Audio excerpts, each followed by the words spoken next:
আসসালামু আলাইকুম, নাদিয়াস কিচেনে সবাইকে স্বাগত জানাচ্ছি কাঁচা কলার কোফতা কারি রেসিপিটি দেখার জন্য। আশা করি আপনাদের সবার অনেক পছন্দ হবে। ঘরে থাকা অল্প কিছু উপকরণ দিয়ে ঝটপট আপনিও তৈরি করে ফেলতে পারবেন এই কাঁচা কলার কোফতা কারি। এটি কিন্তু মাংসের কোফতা কারির তুলনায় কোনো অংশে কম যায় না। তাহলে চলুন দেখে নেওয়া যাক সম্পূর্ণ রেসিপিটি। আমি এখানে 4টা কাঁচা কলা খুব ভালো করে সিদ্ধ করে নিয়েছি। এবার আমি আস্তে আস্তে এগুলোর খোসাটা ছাড়িয়ে নিব।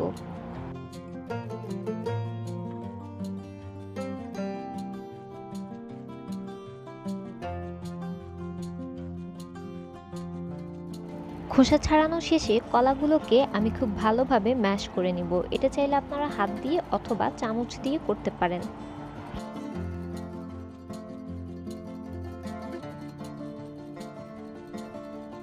এবার এই ম্যাশ করে নেওয়া কাঁচা কলাগুলোর মধ্যে দিয়ে দিচ্ছি 3 টেবিল চামচ পেঁয়াজ কুচি, 2 টেবিল চামচ কাঁচা মরিচ কুচি, স্বাদ মতো লবণ, হাফ চা চামচ মরিচের গুঁড়ো, হাফ চা চামচ হলুদ গুঁড়ো, তার সাথে দিয়ে দিচ্ছি 1/4 চা চামচ গরম মশলার গুঁড়ো এবং 1/4 চা চামচ ধনিয়ার গুঁড়ো। সাথে দিয়ে দিচ্ছি সামান্য পরিমাণে বেসন। বেসনটা দেওয়ার কারণ হচ্ছে এতে করে আমার এই মিশ্রণটিকে খুব ভালোভাবে মেখে নিতে সুবিধা হবে। এবং দিয়ে দিচ্ছি আধা চা চামচ আদা রসুন বাটা। এবার সবগুলো উপকরণকে একসাথে খুব ভালোভাবে মিক্স করে নিব।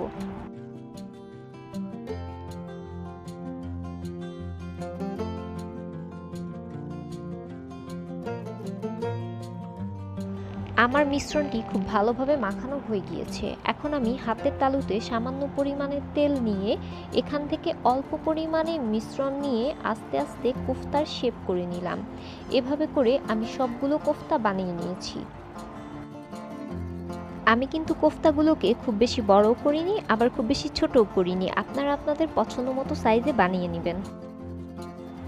এবার একটি কড়াইতে পর্যাপ্ত পরিমাণে তেল নিয়ে তা গরম হয়ে আসলে আস্তে আস্তে আমি কোফতাগুলো সবগুলো দিয়ে দিব ভাজার জন্য।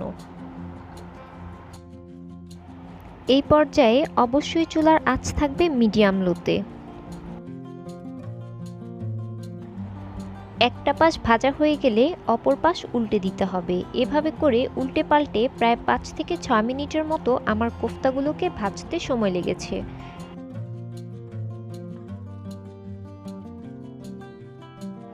কোফতাগুলো ভাজা হয়ে গেছে। এবার এগুলোকে তুলে আমি একটা পাত্রের মধ্যে রেখে দিচ্ছি।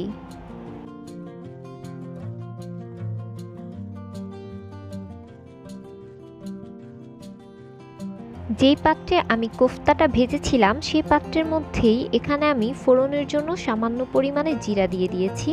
এখন দিয়ে দিব আধা কাপের মতো পেঁয়াজ কুচি। এই পেঁয়াজ কুচিগুলো লাল করে ভেজে ফেলতে হবে। দিয়ে দিচ্ছি হাফ চা চামচ রসুন কুচি। পেঁয়াজটা যেন পুড়ে না যায় তার জন্য আমি এখানে সামান্য পরিমাণে পানি দিয়ে দিলাম।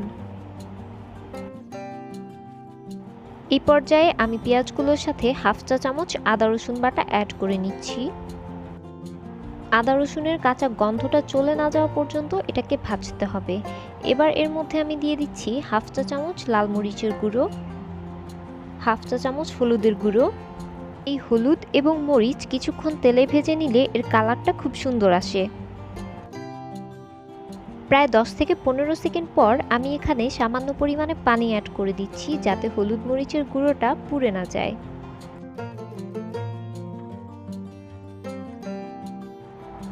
এখন আমি এখানে অ্যাড করে দিব প্রায় 1/4 চা চামচের মতো গরম মশলার গুঁড়ো এবং তার সাথে দিয়ে দিচ্ছি 1/4 চা চামচ ধনিয়ার গুঁড়ো। সবগুলো উপাদান একসাথে কিছুক্ষণ নেড়েচেড়ে এখানে আমি দিয়ে দিচ্ছি স্বাদ মতো কিছুটা লবণ। আপনারা আপনাদের স্বাদ মতো বুঝে লবণ দিয়ে দিবেন। এই পর্যায়ে মশলাটা যেন পুড়ে না যায় তাই আমি এখানে সামান্য পরিমাণে পানি অ্যাড করে দিচ্ছি। এরপর এই পানি দিয়েই এটাকে খুব ভালোভাবে কষিয়ে নিতে হবে। আপনার মশলা আপনি যত ভালো কষাবেন আপনার তরকারি খেতে কিন্তু তত বেশি মজা লাগবে। এই পর্যায়ে আমি এখানে টমেটো কুচি করে রেখেছিলাম দুটো, আমি এই টমেটোগুলো এখানে দিয়ে দিচ্ছি। টমেটোটা গলে না আসা পর্যন্ত এগুলোকে খুব ভালোভাবে ভাজতে হবে।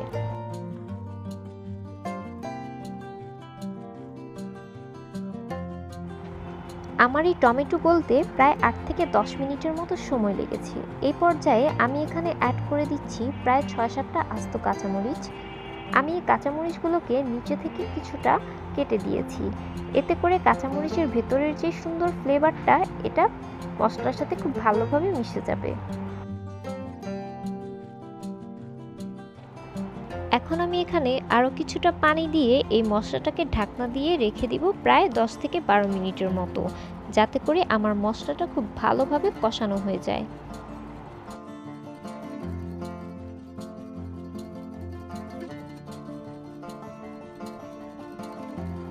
প্রায় 10 মিনিট পরে আমার মশলাটা কিন্তু খুব ভালোভাবে কষানো হয়ে গিয়েছে। এই পর্যায়ে আমি এই মশলার সাথে ভেজে রাখা কোফতাগুলোকে অ্যাড করে দিচ্ছি।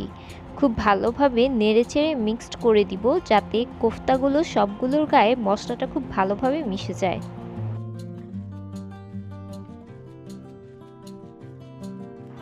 এই পর্যায়ে আমি এখানে আরও কিছুটা পানি অ্যাড করে দিয়েছি।